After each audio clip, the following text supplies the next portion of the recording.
The bow and arrow is one of the oldest known weapons, and next to the discovery of fire, is one of the longest standing technological advancements harnessed by mankind.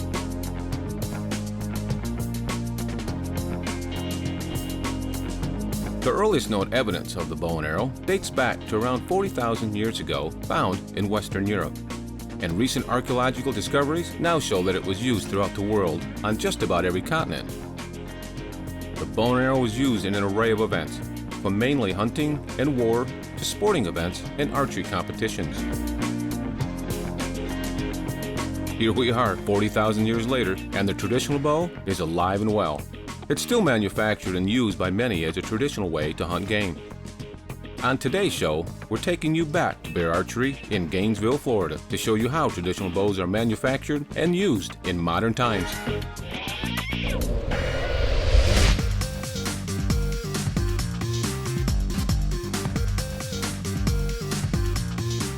The last time we were at Bear Archery, Operations Manager Neil Bice took us through the process of manufacturing their Truth II compound bow. Let's take a look back at that visit for a quick recap of that process.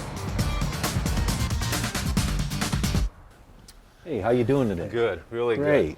Neil, Great. can we get a tour of the plant today? I would love to give you a tour of the plant, show you our processes from start to finish, from raw materials to a boxed product ready for the consumer. Yeah, that would be great. You know, since I'm from Michigan and I grew up with Fred Bear's equipment, this has been a lifelong dream for me.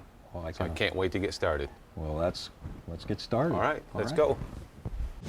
Step one in making a compound bow is starting with a good solid limb. We manufacture that out of fiberglass, longitudinal fiberglass that we pull on strands through a resin bath. Then we actually mold it in a press under 50 tons under heat. We form it. Then we actually machine it with custom-made machinery. Then we tumble the limb and get it ready for paint. Then once we get that part ready, we also machine cams and idler wheels and risers out of 6061 T6 aluminum. That is high-grade aircraft aluminum, and we machine it on computer numeric controlled machinery. And we cut that material to 1/1000th of an inch. We tumble them parts, get a nice smooth finish for the cams and the idler wheels so that we can have them anodized. And then the risers we tumble to get them prepared for paint. This is a electrostatic powder painting system.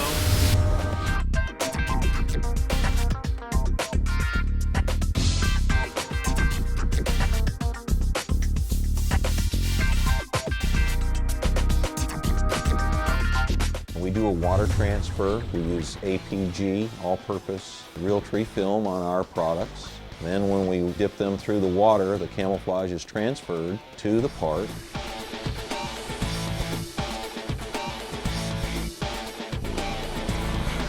And then we wash the part off. If there's any touch-up or knocking down of the part, we do it in an operation where we 100% inspect the part. Then we put a urethane coating on top of both the risers and the limbs, and then we assemble the limbs to the cams and the idler wheels. We assemble the riser with all the components. Then we assemble the two together.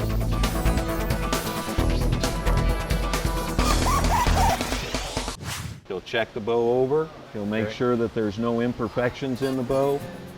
Make sure everything's tight. He'll push the dampers on. He'll make sure that they're centered properly. Also, what he'll do is he'll actually apply the axle dampers on the Truth II, feature that is only on the Truth II, on both the upper and lower limbs. Then he'll sign the tag saying everything's correct, putting the proper draw length, the proper weight on the tag, and also his initials saying that this bow has been inspected by him. Boy, is that smooth. Truth II. The Truth II. And that's what we do to make a high-quality compound bow.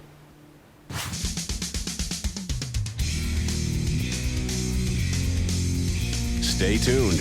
We'll be right back with more of Factory to Field.